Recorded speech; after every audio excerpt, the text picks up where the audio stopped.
Well, blessed be everyone. Welcome to another YouTube live stream. Mystery Witch School YouTube channel. I see Stephanie's here already.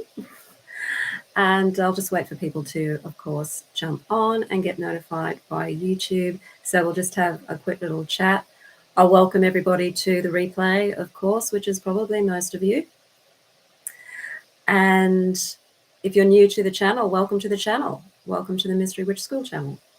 We are a community of witches, are pretty eclectic, really, even though I tend to teach mostly within more of a Wiccan structure. We are pretty eclectic here, a mix of Wiccans and witches of all various different persuasions and backgrounds and methods of working.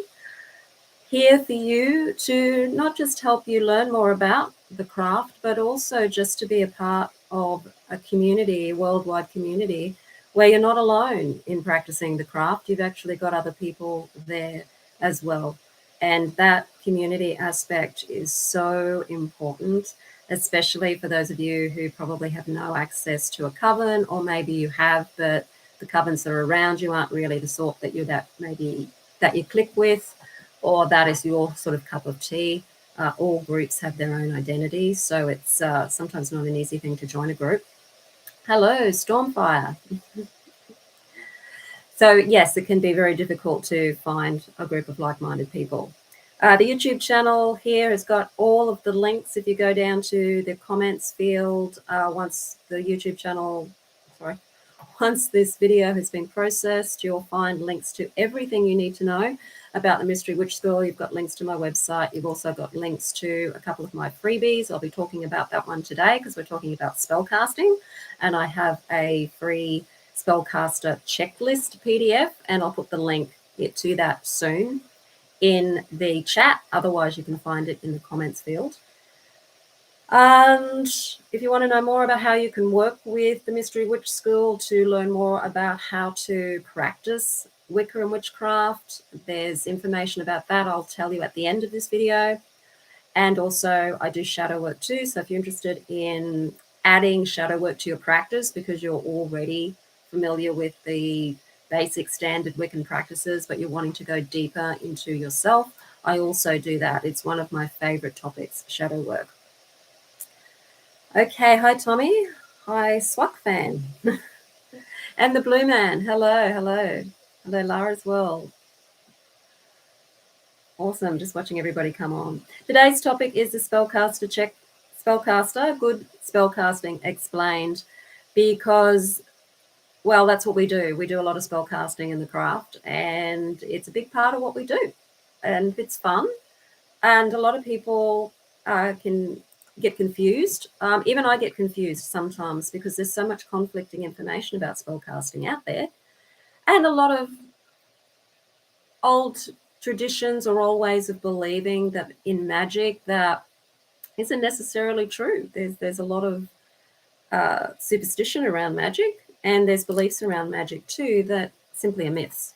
So it's finding out how magic works for you, which is actually the most important aspect.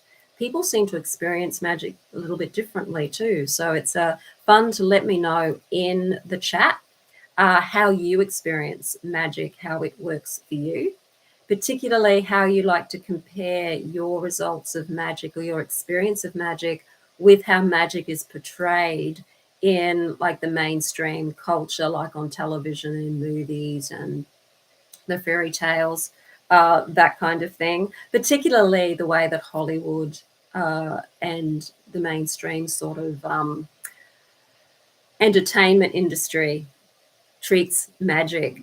What your opinion is in regards to that would be a lot of fun. And if you're watching the replay, put it in the comments field, because there's a lot of interesting experiences there. I recently had an email from somebody who was asking me something along the lines of, how do I know if magic has worked? If I cast a spell doing such and such, how do I know that the magic is worked? And simply is, if you get the result that you're doing the magic for, then the magic's worked. Some people want to know that if they cast a spell, like in this in this example, it was, I think, a lust spell, actually, because the person was wanting to, it seemed to influence particular people to be quite lustful for them. And I said, look, it really depends on your spell casting, but the sort of criteria that this person was asking for was more like, this is how magic probably works in the movies or TV, more than how magic may work in reality. But they weren't very, very happy with that reply. So, Stephanie, my magic worked without doing a spell at all. I found my dream job, wanting and thinking about it. Yes, yes, and that is magic. It's actually really basic magic, and I've used that a lot when I'm feeling lazy and I don't want to necessarily put the effort into doing a spell. I will often use more that law of attraction approach, and sometimes I don't even have to think of it, deliberately think of it, or any of that. It just happens automatically, because some magic is so easy to manifest. It's so easy to happen because we just happen to be in the right place at the right time. The opportunity is already in our sphere of availability, so the magic doesn't have to go too far to look for it or change too much stuff in order for it to happen. And so, yes, you get those amazing events happen, or things come to you, and you haven't done any magic at all. All you've done is focused on what it is that you want in a way that's been pleasurable and joyful to you. So magic is an amazing thing. Lara says, it's really so nice to finally be in your live. I've learned so much from your videos. Thank you so much. Oh, thank you, Lara, as well. Is Sid? Is that how you pronounce it? Hello. So today we're talking about spell casting. I'm going to go through, this is the spellcaster checklist, and I'll put the link in the chat as well, that you can download this. This is a free checklist that just goes through some really basic stuff on what to think about when you are doing magic. And this is probably more the type of magic where it might be a little harder to manifest, because it may not quite be in your sphere of availability just yet, or it may be something that needs more things to line up, more ducks to line up in a row for you, and you just need to have that little bit extra attention placed on it. Some things are easy to manifest, some things just aren't. So I'll put the link to the spellcaster checklist in the chat.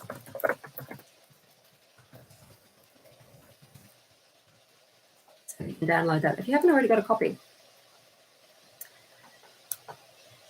So I personally don't find that magic happens all the time like it does in the way that it's portrayed in television. So in television and movies, mainstream culture thinks that magic should be something that you wiggle your nose like Samantha back in the Bewitched days, or you say some incantation, or you're born a witch, so you've got these special powers that no one else has, or that you mix some herbs together with something and then say a chant, and then some really amazing things happen. And whilst that is true to some extent, that can certainly happen. And we've probably all had those experiences when we've done magic where it really does work in quite a bit of a movie way, but it's not how it works all of the time. There's very boring ways that magic can work. Sometimes it doesn't work the way we want it to work.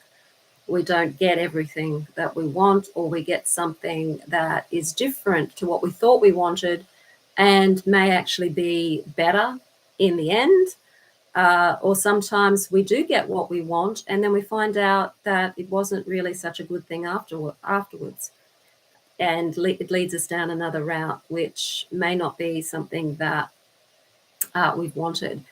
And the main thing, I think, with magic is to really get, and this is probably this is the first thing on my spellcaster checklist, which is how to prepare for successful spellcasting. The first thing is aim. What is your aim when it comes to magic? What are you aiming for? What do you actually want? And that can be easy enough. You could say, oh, I want a job, or I want a particular job, or I want such and such amount of money, or I would love wealth, and and or I want a loving relationship. I want to find my soulmate. I want better health or some particular health request. And so it may be easy to just say that from off the top tip of your tongue. This is what I want. But it's also important to understand the real reason behind why you want it. Like, is it because you think that's the only thing you can have? So for a job, for example, is a job in a particular place something you're going for because you think that is all you can get, or you believe that's what you should want?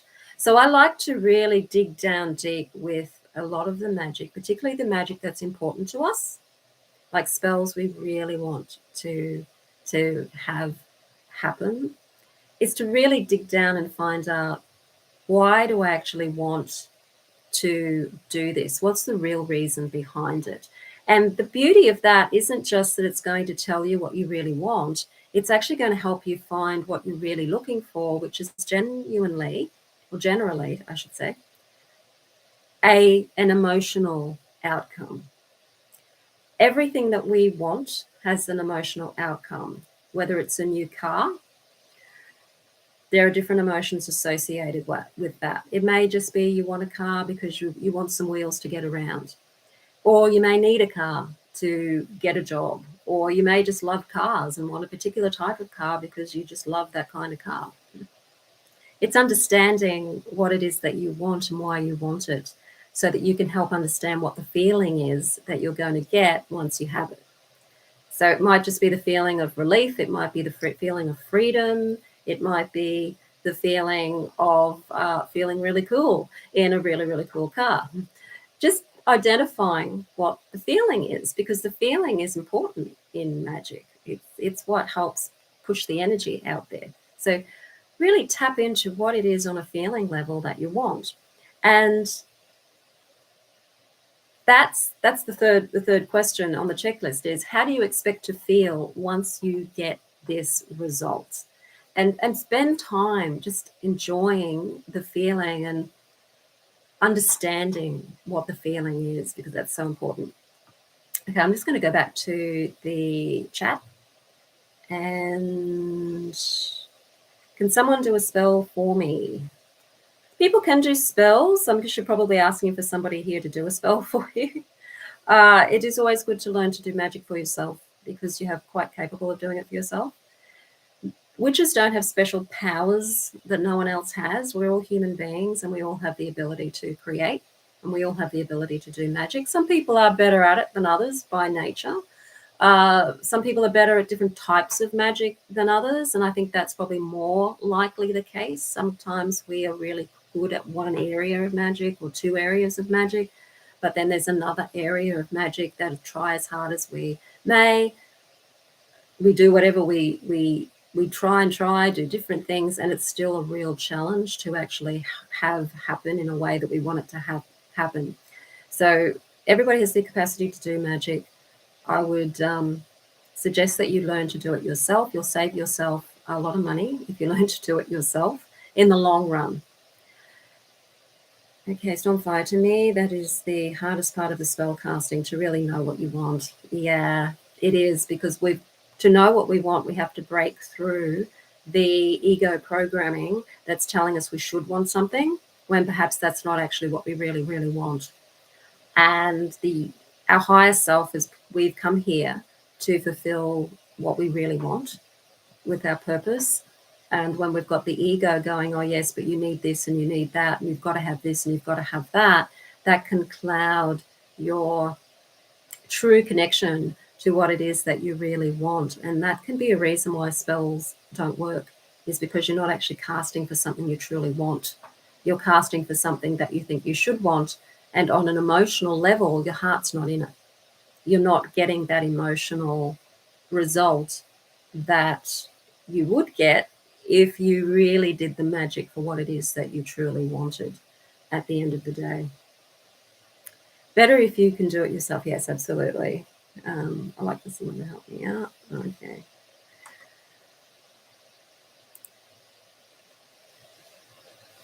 So those are really important things. Know what you want and know why you want it, so that you can know how you feel about the result. And write these things down.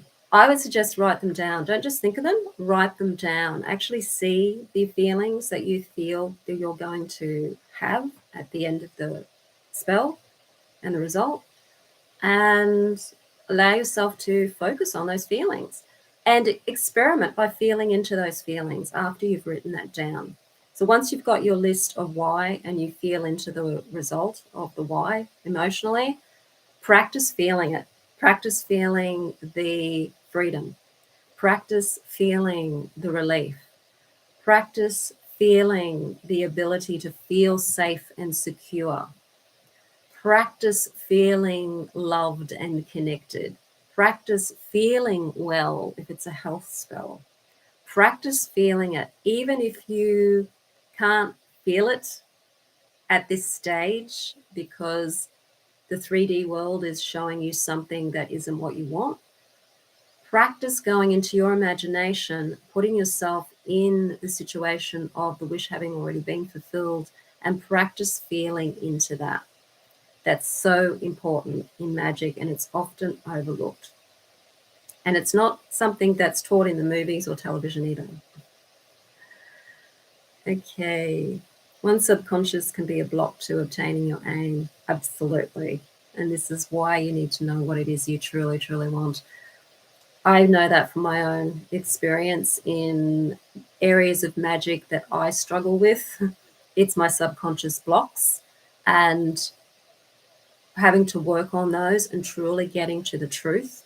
And sometimes we want things that we feel we shouldn't want because they just go against social norms or things that we've been told in our culture or our subculture, or through various different ideologies that we're exposed to. There could be religious ideologies, political ideologies, any type of ideology, and thinking we shouldn't want it because it goes against what we feel is a good thing to do or the trend is at the time.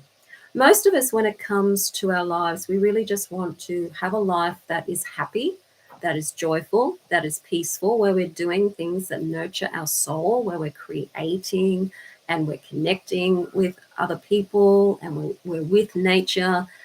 These are really at the heart of it, what we truly, truly want. We want connection. So maybe all our spells should be about connection because we're looking for that in needing to survive, for example. Money spells, career spells, job spells are all about just trying to feel safe and secure in the world financially. And often that may not be necessarily what you're wanting. You may not necessarily want to work in a particular job, or you may not want just any old job. You may really be wanting to do something that's more within your nature and working towards creating something that is truly where you can be you and do what it is that you want to do and bring what you want to bring into the world. So really understanding that and dealing with any shame or guilt that may be around that. For example, if you're an artist, there can be a lot of shaming and guilting around being an artist because the arts unfortunately don't bring in a lot of revenue. And so there's this guilt and shame around wanting to do that and not wanting to work in, say, a mainstream job or something. And so you need to really get over that. Even if you do have a job or that to bring you an income in the short term, you really need to get over the shame and the guilt. For example, if that's your case, if that's really where you want to be thriving, is actually doing your art or doing something that is more in with your nature. And this is something I've had to battle with myself too. And it really is about you having to learn to be honest with yourself. Okay. Stephanie says, which is why I have a recorded mantra. I need to change my subconscious about money. For me, it is I feel like I'm going to turn into a bad person if I have a lot of money. Yeah, that's a common belief. And we've been inundated with that, haven't we? We have. And it's if you have a lot of money, just think of the things that you can do with it. think of the wonderful things you can do with it. You can have so much more influence in the world if you've got more money behind you. You can do more for other people and yourself and family if you have money behind you. It's a tool that you can use to actually put yourself out there even more in the world. Stormfire says, one of my biggest issues is the imagination part. I find it really hard to visualize sometimes, and it gets really frustrating. Yes, visualization can be tricky for those of you who aren't particularly visual. And there's a couple of different ways you can do that. You can practice visualization, as in look where you are in your room, take notice of the different objects in the room, and then close your eyes and see if you can see them in your imagination. So that doesn't mean actually seeing them on the black screen of your mind when you close your eyes, but actually can imagine it. Or if I was to say to you, can you imagine someone you know? If you close your eyes and imagine them, you may find that you can actually see them and know who they are in your imagination. That's one way around it. Or what you can do is find another sense that you are more connected to. You might be more kinesthetic. So what does it feel like to be in the wish fulfilled of your spell? What would you be touching? What would you be feeling on texture-wise? How would your body be feeling if your wish was fulfilled?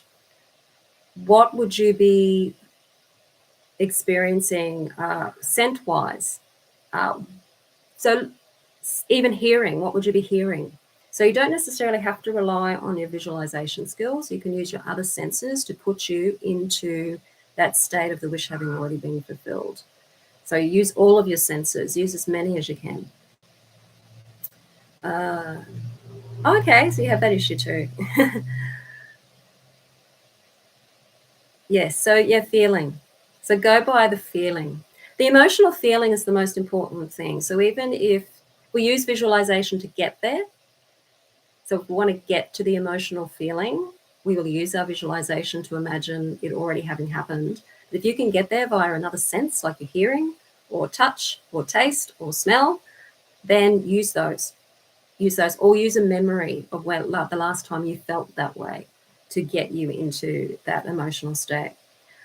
So also ask yourself, how realistic is your aim at this stage? Is it a long-term thing? Like, is it a big thing?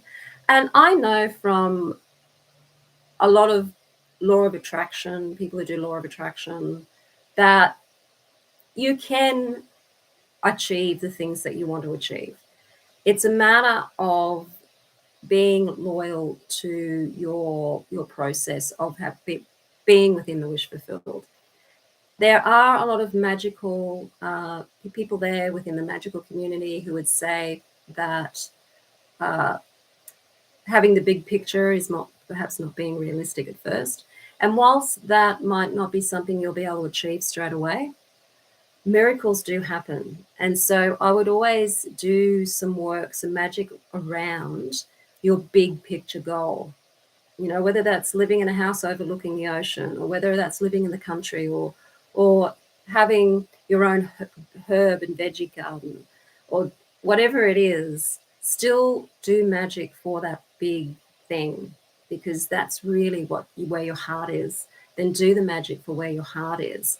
And if there's little things along the way that need to happen, like you need to find a property or you need to speed something up, then you can do small spells along the way to get you there. You can even goal set like you would normally do, where you've got your big goal, your 10-year goal, your 5-year goal, and then you've got your little goals along the way.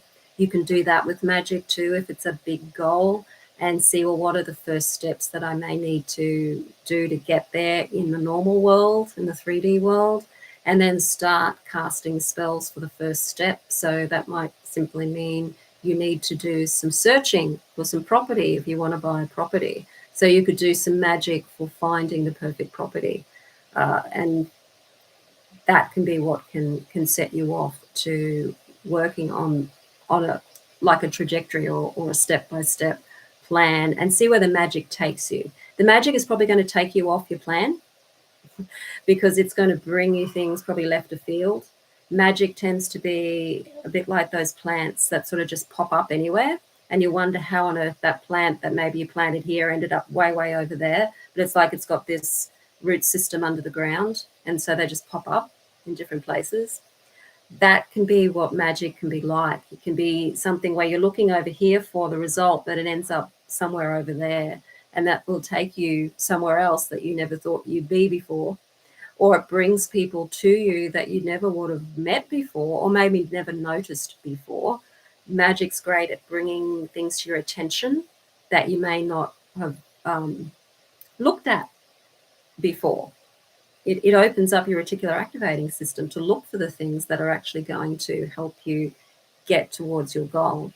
So understand that if you were trying to achieve something without magic, how would you do it? Take that initial step and then see where the magic wants to take you after that. Okay, so expectations are important because you need to also look at what your results are going to look like. What's a good result for you? If you're doing money magic, are you just doing it for a particular sum of money because you need that sum of money for something? Or is it the something itself is actually what you want, but you feel you need the money to get there? It may not be the case. You may be able to get that thing or that situation without necessarily having the money coming directly to you first. So always look at what your expectations are, what it is, what result you're looking at, and cast for the result rather than for how you think you're going to get it. So if you want a car and you say, okay, I think I need to have a certain amount of money to buy a car, focus on the magic on the car and instead of on the money because it's the car you want. And look at your expectations. How are you expecting your magic to work? Is it like the movies? Or is it more realistic, step by step?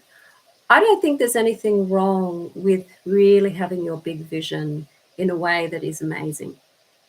So don't get too bogged down in trying to be too realistic because that will, as I said, magic can produce miracles. So always feel where your heart wants to take you and do the magic according to your heart and where your heart wants to take you.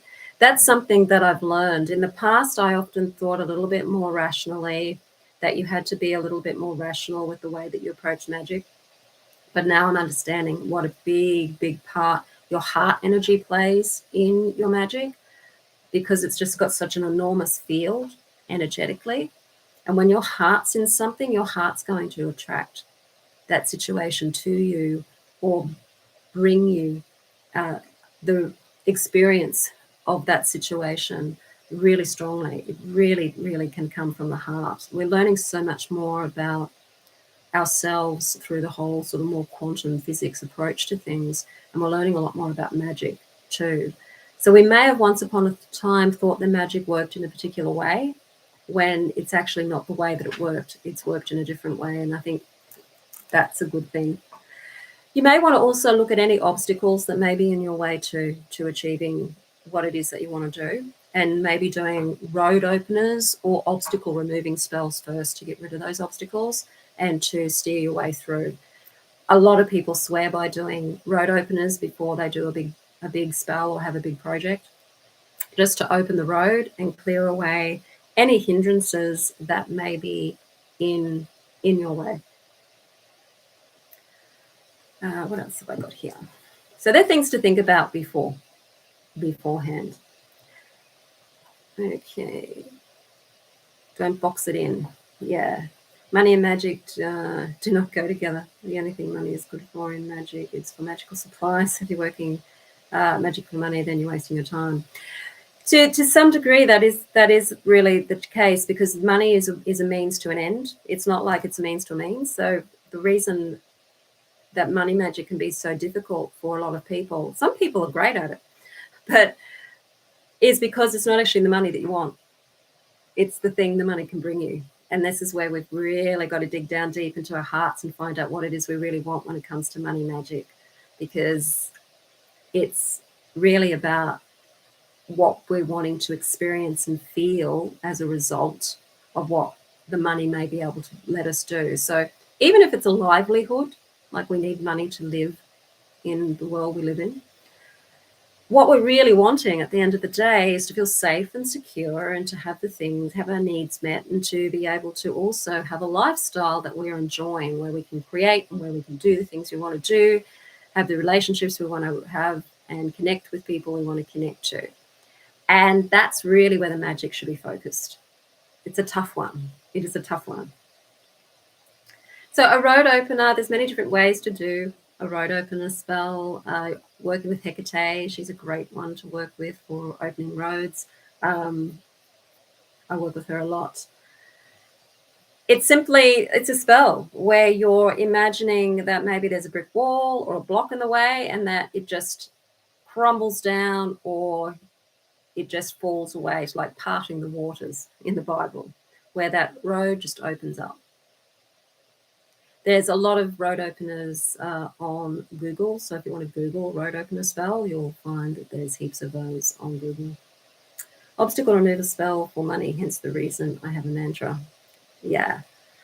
Allowing it to flow, allowing that money to flow in, and just knowing why you're wanting that money to flow in. It's not the money. It's not about the money at all.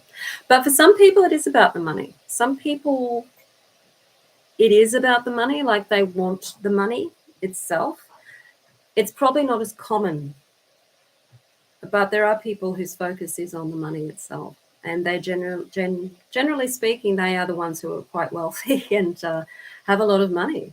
Even if they lose it, they get it back really fast because that's actually what they're focused on. But most of us aren't focused on that. Most of us are just wanting what money can bring us. So that's what we need to focus on when we're doing money spells. The spell itself, then you've got to look at what type of magic do you want to do. And once you've found a type of magic, what's it going to involve? Do you like to use earth-based magic? So working with herbs, working with oils, working with gemstones. Is that the sort of magic you like to work with? Are you more a symbols person or a sort of more visual artist where you'd prefer to work maybe with talismans and sigils and maybe even do visual art as part of your spell creation?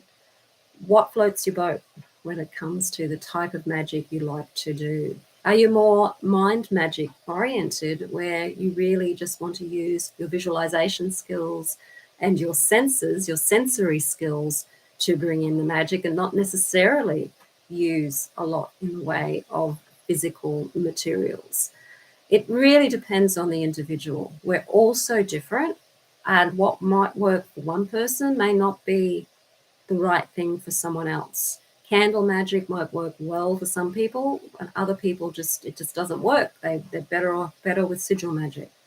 I personally find that I like to work with herbs. I like to get my hands dirty. I like to feel into the physical sensation of materials, being an earth sign, and that helps me get into the flow of the magic and the wish fulfilled and helps me enjoy the spell casting process. But other times I'm on the lazy side and I will use more of the mind magic to do things. It really just depends on where I'm at the time and whether I've got time to accumulate the materials. Sometimes I don't. Sometimes I'm driving and I might be doing something at the time that I'm driving, and I probably shouldn't say that. But sometimes if you're caught, if you know that there's some bad traffic coming up ahead, you might want to do a quick visualization or a quick energy work or spell work where you just see yourself being able to flow with the traffic, that the traffic starts to flow. You can certainly do those sorts of things on the fly. And that's where mind magic's really helpful, is when you don't have the materials and you're needing to do it on the fly. Okay, let's get back to some comments here. Money, money, money. Awesome. There's nothing wrong with desiring money. It's it's a thing. And it's a useful thing. Believe me, it is incredibly useful. always hated the set way that people make witchcraft seem, and when I bring up my concern, they always refer me to chaos magic, but I don't like that kind of magic either. Yeah, it's almost like you've got to have, it's either black or it's white, and they forget that there's actually colours of the rainbow in between. And look, some people do get stuck on the form of magic, so they really believe you've got to have this particular herb and it's got to be done this way. And that's just coming again from that tendency of us humans to be a little bit fundamentalist about things, that we tend to get caught in the form of something rather than the content of the thing. So with magic, you're dealing with form and you're dealing with content. The content is your intent. The content is your emotion. The content is your desire. Your content is the feeling of the wish fulfilled. And to some extent, the content is also the correspondence, connections between the materials and your subconscious mind. But if you don't have basil for something and you can use something that's going to be similar, then you can use it. If you don't have to do it traditionally. You don't have to work in a particular way of working if you have other ways of doing it. We are finding out now through the research done with the subconscious mind in quantum physics that we're a lot less limited to things than we thought that we were, and that the content is always the main thing. The form is just there to contain the content. So the spell and the materials are there to contain the content. They're not the spell itself. They help contain it. So I hope that makes sense. Can you substitute if you don't have oils, incense? Yes, you can substitute. Certainly.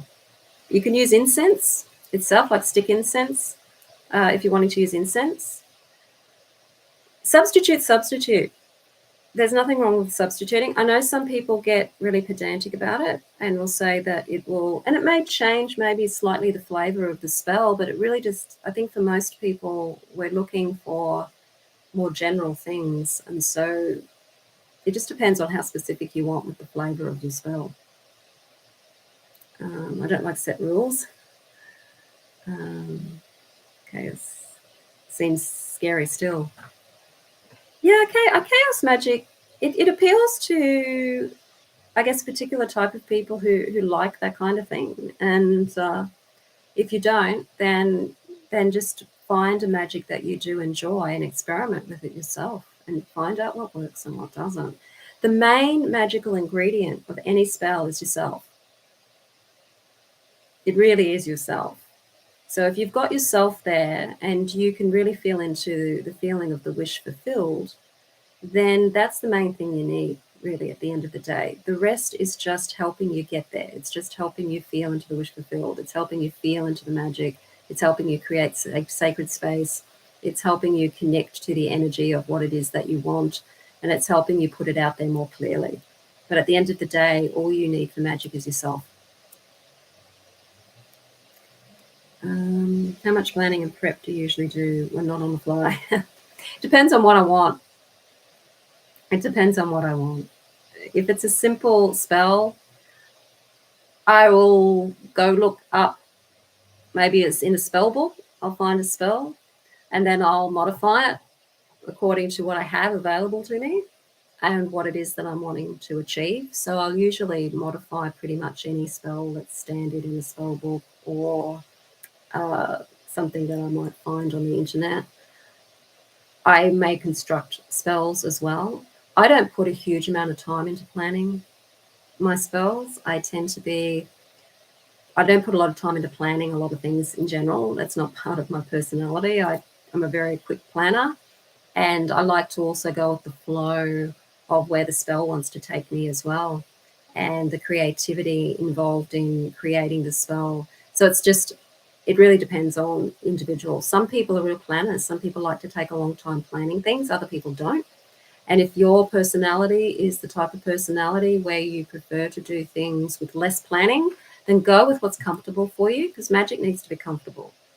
If you're if it's a struggle for you to do magic, you're not going to be in the right place to do it. You know what I mean? And that can block the magic from working. I'm doing a spell, I can make up the way I do it and make up the words I want to say. Yes, of course, yes. If you're using herbs or materials, then you want to make sure that they're herbs and materials that correspond to your intent. But otherwise, certainly make up your words. You don't have to use set words. Whatever words resonate with you. Some people like rhyme, some people like meter. I do like spells that have a rhythm, because that helps our subconscious mind get into the rhythm of the spell when we're chanting it. And that is definitely a help to us psychologically to have a rhythm. And our emotions can respond better to a rhythm as well, rather than it necessarily being a sentence or something that doesn't have a rhythm. But if you can feel into the wish fulfilled by what you've written as your spell, then that spell should work for you. Oils and incense used to help cut and clear energies. The smoke's cleansing and clearing. The oils absorb into your skin, and the wax and whatever you're using with the oil helps. Yes, it does help. They do help. It's not saying that they don't help or that they don't contribute. But sometimes if you don't have them, you can still get really good results without necessarily using them. But they are helpful, particularly if you're doing magic where you're wanting to transfer the energy somewhere else. So you're wanting to contain the energy of your spell somewhere else, like if you're making like a ward or a talisman, or you're doing something for something else. Then, of course, it's helpful to use the herbs and the oils and that to carry that intention to that place or thing. So that's where the delivery of your spell, if it's not going to be something that you're casting for yourself, but it's to do with an object or a place that you're trying to, or if you're giving something to somebody, if you're doing magic for somebody else and so you want to give them something so that they've got the magic with them, then yes, the oils and the incenses and the herbs and the sigils and all of those things can really, really come into their own there. Okay. Reminded me of something which people told me when I was starting my practice. I'm more powerful than I thought I was. I don't need to cleanse my space if I don't feel it. Yeah, if you don't feel your space needs cleansing. And if you're living in your own space and you don't have a lot of crazy stuff going on in your space, then there is no need to cleanse it all of the time. It depends on what environment you're living in. If you're living in a toxic environment, or if you're going to go to an abandoned mental institution to do your spell casting, then yes, you probably want to cleanse your space. But if you're going to be doing it at home where you know that there's nothing seriously crazy going on, then yes, you don't need to cleanse your space every time. But if it helps you get into the feel of the magic and get into the feel of being magical, then certainly do it. It's all about the feeling. I do most spells on the fly and substitute because I don't have the money to always go out and buy certain oils or incense. Absolutely. And I do that too. I don't have access to a lot of the oils and a lot of the incenses and herbs, particularly where I live. So I'm not going to spend a fortune on the internet importing them. I get blocked knowing what I want and worrying that things could manifest in a way I don't want. Focus on what it is, knowing what it is that you want. If you're focused on manifesting what you don't want, that's more likely what you're going to end up manifesting. So I know it's a really tough one, but it's where meditation comes in. If you've got good control of your imagination through meditating and being able to control your mind and have more control over your mind, then you can start to learn to focus on the things that you want rather than the things you don't want.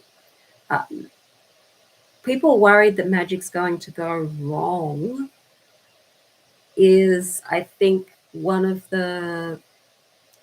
the things that we've been told about magic to stop us from practicing it, that it can go wrong. It's another one of those things that we see on television or that we see in movies where magic goes wrong because somebody said a word out of place. And it's It's not like that. So focus on things going right and acknowledge that there's fear of it going wrong. Certainly you don't want to be ignoring the subconscious mind because it's going to create it anyway. But just focus on reframing your fear into its opposite. You know, what if it goes right, for example?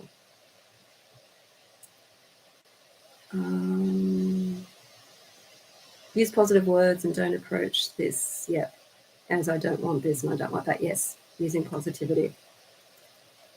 I work with Hecate. She says, I only have to cleanse once a week. I can't wait to purchase classes. I'm doing month by month in 2 weeks. Awesome. Love to see you there, James. I'd love to see you.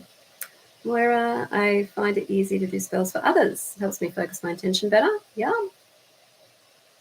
And I think when we do spells for other people, it is easier to do spells for other people, definitely. Maybe in a way, again, it comes back to our subconscious programs and our subconscious blocks. It's easier for us to see other people in a positive light and that they're getting what they want or they're getting what they need or whatever it is than it is to do it for ourselves, because then all of our icky beliefs come through when we're doing it for ourselves. But with other people, it's easier. Helping others is awesome. Worry most that I may or may not do things, but if I work a spell on another practitioner that they may go not. You didn't cleanse your space. Okay. Oh, so if you do it with somebody else, that they might.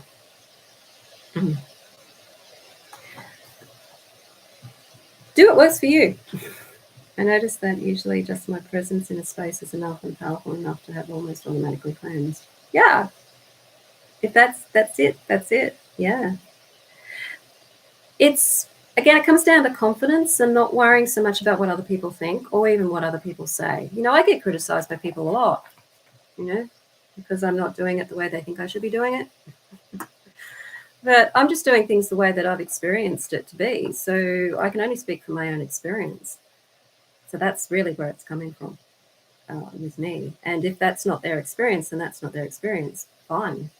And yeah, learning how to have confidence in yourself, confidence in your own way of doing things, in your own successes, and in your own expression of your magic as well.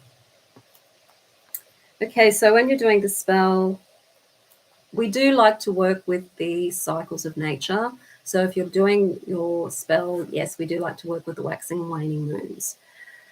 That's not saying you have to, but if we're in sync with the moon because of how much water we have in our body, if we can sync with the moon on an emotional level, then that's going to help the magic tremendously. So working your magic according to the phases of the moon is incredibly helpful on an emotional level more than anything. And think of that energy that's going on with the planet of the waxing moon, of the getting bigger and bringing things in. And then the waning moon, where it's letting things go and letting things settle down or wrapping things up. And so working with the phase of the moon when you're doing this, you're planning your spell is what phase of the moon do I want to work in? Am I starting something? Am I wanting it to complete something? Or is it something that I'm wanting to diminish in my life or let go of? Like an obstacle removing spell is good to do on a waning moon because you're clearing the way. So it's good to do magic for opening the road on a waning moon. Whereas if you're wanting to start something new or bring something in, then you'd want the waxing moon. And the full moon is great for doing big, powerful magic where you are really wanting the result quite fast and you want a lot of energy to go into it. I find the most powerful spells are spells done in nature as well. So if you can go into nature and do your magic, you may find that the energy of nature and the way that being in nature is making you feel when you're in it. Like if you're on a gorge or something, standing on a rock when there's a gorge and the waves are crashing in and they've got the full moon above you, that's a real power spot. So you're going to get results if you do magic in that location, because you've got that energy of the water there, that real strong chi energy, and you can feel it when you're in these sacred spaces. You've got the moon there. You can't do anything but feel powerful when you're there chanting your chant and feeling into the wish fulfilled. You can't feel anything but powerful, and that really can help you with your spell work. Being in nature and getting empowered by feeling connected to nature. I would say that's probably one of the most powerful ways to work magic, is to be in a power spot within nature. Even if that's just being in your own backyard next to a tree and connecting to the energy of the spirits in your backyard and the tree energy, and feeling into working with nature. That is one of the most powerful things. You might want to look at what time of the day you're doing your working as well. I don't worry so much about the time of the day. This is another traditional thing that I haven't worried too much about, and I don't feel any of my magic has suffered as a result of that. If you're wanting to bring things in or do something new, you treat it like the moon. You do that in the morning. If you're wanting something to really peak and have a lot of solar energy, then that would be midday when you would do your spell. If you're wanting to start to wrap things up or do road openers, then that can be the late afternoon or early evening. So that's how you can use the time of day as well to work your magic. Other people go even further, particularly in more ceremonial magic, where they're actually even dealing with the planetary hours and looking at when it's the hour of Saturn or the hour of Mercury or something like that. So if you're really wanting to get pedantic and you like that kind of magic and you like being that organized and sync that way, then that kind of magic can work for you too. Otherwise, that can be really inconvenient because you may not be able to work your magic at that particular time of the day when it's the hour of Saturn or something on a Saturday, for example, like that. Your days of the week can also influence your magic too. So if you're wanting to do a road opener, I like Saturdays for that. If you're wanting to work with bringing in or expanding anything, then a Thursday is great because it's associated with Jupiter and expanding things, Venusian energy for love, and also to bring in the good things in life, whether that's money or just pleasures. A Friday is good for that. And so that's how you can work with the days of the week. So this can all go into how you plan your spell, particularly if you're doing a spell that's a bit tricky for you. And then it's just a matter of writing the spell and being clear in your intent. So you can use spell verses other people have written and just modify it to suit yourself. You can just write a sentence or a phrase out that has your intent and chant it over and over and over again. When you're writing your spells, you want to make sure that it is in the present tense or the past tense. Do not put it in the future tense. So do not sort of say, I want this, or I want such and such, or I will such and such. It is I have such and such, or I am. I am is incredibly potent. When you look at Western magic and the more ceremonial magic where you're dealing with Kabbalistic magic, you're connecting to the I am.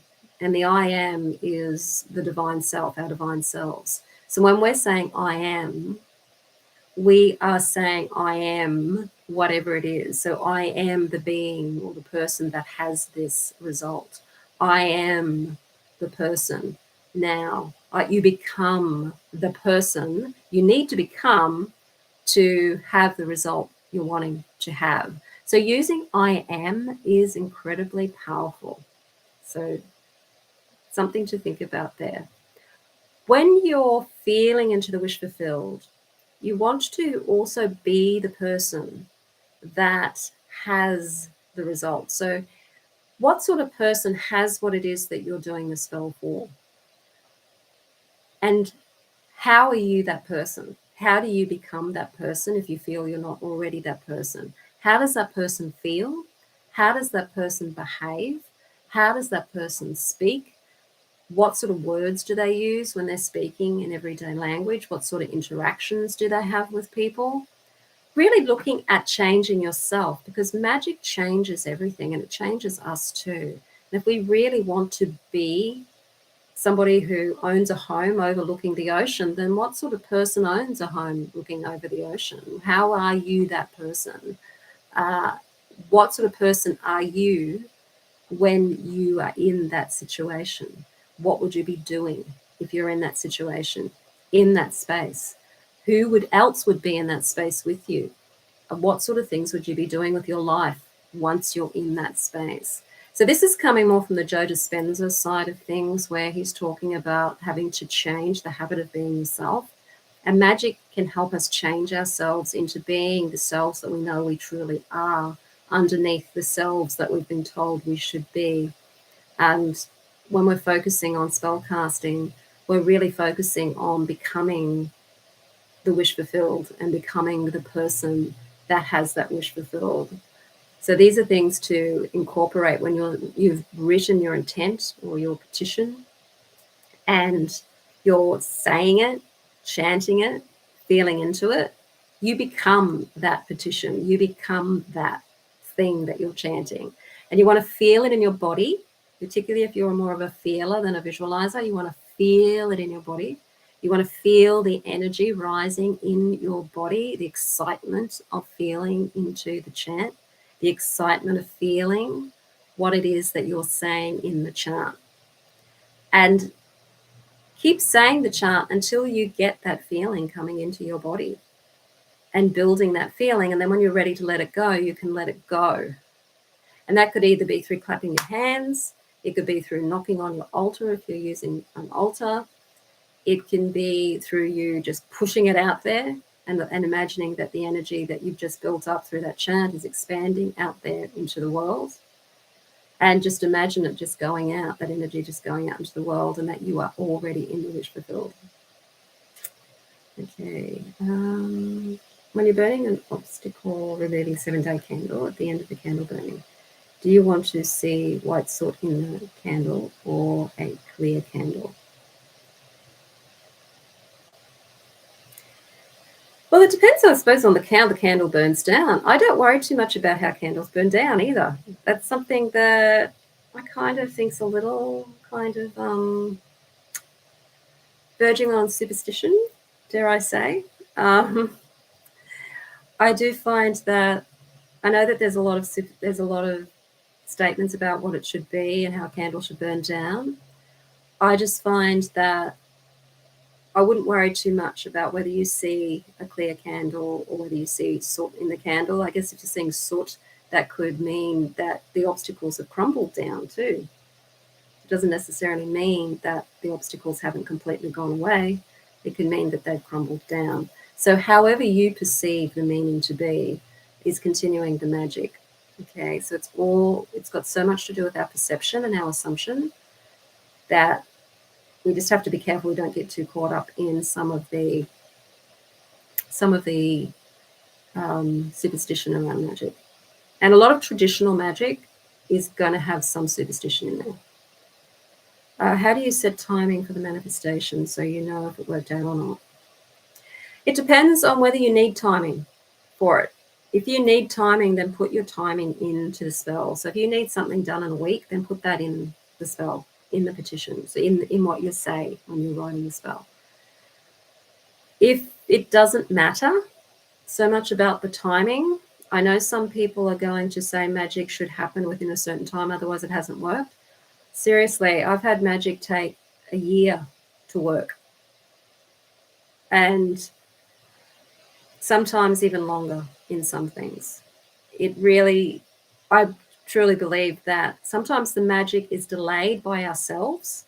So our own blocks, subconscious blocks, can get in the way of the magic working faster. So that's something to think of as well. If this spell isn't working as fast as you want it to work, what are you thinking? What are you believing about yourself and your potential to have the result? Because magic works in just such strange ways that sometimes we think it's not working, and then something happens and we realize that it has worked. It's just worked in a very different way, or it's taken its own time. If you want some result in a particular time frame, then make sure that you're casting for that, with that as your intention.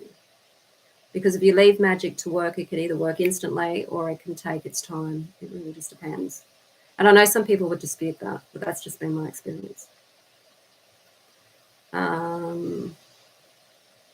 With a 6-year-old, timing for me when it is when he is sleeping, so 9 p.m. is ideal for me to work with Hecate. Awesome. Structured versus spontaneous intention work, basically. Yeah. Work according to your nature, and work according to what it is that you really truly want from your heart level. Is really the main things. Some people are structured thinkers. Some people like to be organized, and that works wonderful. Other people who are more spontaneous and like to work on the fly, then go with the energy of the spontaneity. It's important that you go with what works for you, and find that through experimentation. You might find structure doesn't work, that you're more successful when you're spontaneous. Or maybe it works sometimes, and other times it works better if you're spontaneous. Just play with this and find out how it works for you. Can you explain being a skeptical witch? I can't seem to find anything about it, about being skeptical about magic. There probably isn't a lot written about skeptical witchery. I find that a lot of traditional witchcraft, there is a lot of years and years and generations of beliefs around it, and so a lot of people are sort of born into the belief that it is anyway, coming from probably a Western framework where we've been more into the scientism most of our lives, and we're taught to see things in a very materialistic, what you see is what you get kind of way. The skepticism, I think skepticism, a healthy amount of skepticism is good. I certainly do have a healthy amount of skepticism. But it's really about experimenting. You're just experimenting and see what works for you. You know, you don't have to believe anything. You don't even have to believe in magic for magic to work. You just have to believe, you just have to feel into the wish fulfilled as if it's already happened. That's where the belief is. The belief is in the belief that the wish has already been fulfilled on a feeling level.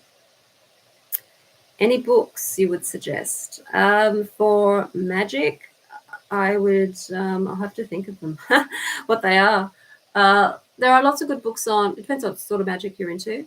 There's a lot of good books on candle magic that are from the old sort of school style with your Raymond Buckland's style, although he doesn't tend to give you a lot of information on how to do the magic in those books. There's some really lovely magic there. I do like Jason Miller. He's good to read. I like, there's, I don't have it with me, the 5,000 Book of Spells. That's good to get some ideas for different remedies, or different recipes, I should say, for spell work. But a lot of the recipes in that book may be better if you're located in the US or the UK, where you may get those materials. I find that in Australia, some of those materials are very hard to get. But it does give you some ideas about what sort of herbs and things work. I'll have to have a look around and see what books I've got there. There's just so many out there. Okay, thank you. There's a lot of tuning into your intuition and magic practice. Absolutely. 2 years for my dream job with no magic spell at all. Awesome. Christopher Pensack, yes. Yes, and Christopher Pensack's books are really good too, for witchcraft and magic as well. So if you want to get his Temple of Witchcraft series, I think there's 4 books in that series. They're really good. I definitely recommend his books too, if you're interested in that, because he's done a fair bit of research and has a lot of experience as well. Okay. So once you've done all of that, you're clear on what your intention is, you've written your spell to state what it is clearly that you're wanting in your intent. and you're very clear in what your intent is, you cast the spell, you feel into the wish fulfilled as if it's already been fulfilled. It's then time to allow the universe to either give you opportunities, which you need to take action in the real world. A roast chicken isn't just going to fly into your mouth, or whatever vegan or vegetarian equivalent that is. It's just not going to come into being in your mouth. You're probably going to have to cook it or do something with it or obtain it in some way and put it into your mouth. So you do need to take action in the world towards your spell. So if you're looking for a job, you've got to still look for your jobs. And you may find, though, with magic that the job might pop up, or you might run into somebody who knows somebody who's looking for somebody. There are different ways that magic can work. So take every opportunity that comes your way and see that the magic could work anywhere at any time, and that when it gives you an opportunity and you feel comfortable taking that opportunity, then take that opportunity. You're under no obligation to do anything that magic brings you, okay? You don't have to take what magic brings you. Sometimes magic will bring you opportunities that may not necessarily be the right opportunity in the long term. So you may need to look at the opportunity and go, oh, I don't feel good about this. Then go back to your intention and find out what your intention was and how that intention may have attracted that thing to you. Because if you're not truly connected to your intention, or if you've got shame or guilt around it, the magic could maybe bring you something like a job, but that job may end up turning out to be something that's really not something you wanted. So always look at what magic's bringing you and don't think that it has to be the end of the line. You can say no and then use that as an opportunity to be more specific about what it is that you want, and then do another spell to get you closer to what it is that you want. That's important to take notice of, because magic might bring you a job, but it might not be the sort of job that you want, or it might be a job that's got other things associated with it that aren't what you wanted. Like you might not have considered that the boss is going to be toxic. And so you get the job all right, but then the boss and the whole culture of the workplace is toxic. So then you go, okay, well, this isn't what I want. So that means you need to get more specific about the culture that you want to work within, or what type of boss you want to have, and incorporate that then into your magic. So magic doesn't necessarily always give you miraculous, wonderful things if you're not clear in your intent of what it is that you want and you're not connected to your heart. The whole witchcraft thing, magical path, spiritual path, is about know thyself. And when you know yourself so well, you can start to cast from your heart space and the things you truly, truly want in your life, rather than the things that you think you should have or the things that you need straight away. It's all about going into that inner journey, and that's where the shadow work comes in, to help you clear away the guilt or shame or negativity that you may have around relationships or money or whatever, and really find what it is that you resonate with in your heart self. And that may seem impossible. It may seem like you could never have that life that you really want to have. But if you focus on that true life that you want, and you feel into what that feels like, and you begin to become the person that has that life, then the magic will start to bring that to you. But you do have to sometimes put in a bit of effort there for that to happen. Okay, mundane before magical, but magic is all around. Some may have, to work harder to find it than others. Life is as magical as you can make it, and this is true.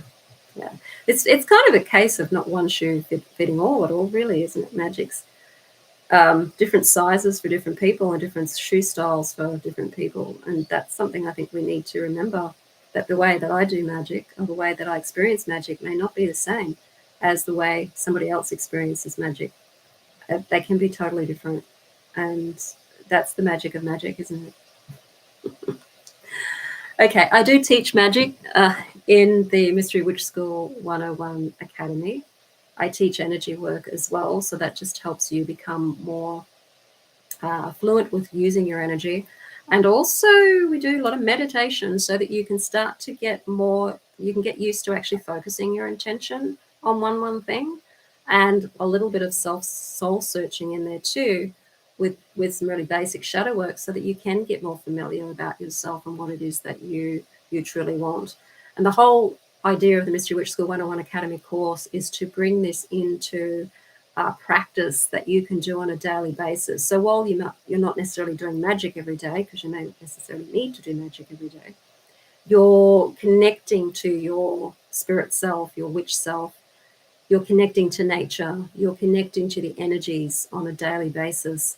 And this is really important, because the more connected you are to the energy of yourself, the energies of nature around you, and your spiritual self, the more you're going to find that you don't need to use magic so much.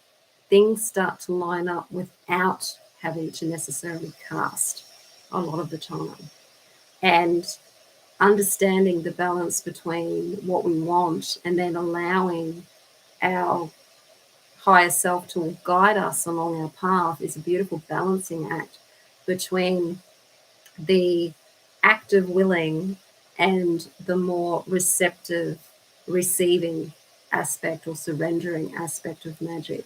So we have to practice both, knowing our intent, feeling into the wish fulfilled, and then allowing it to unfold the way that it's going to unfold, and feeling that sense of trust in spirit and in ourselves.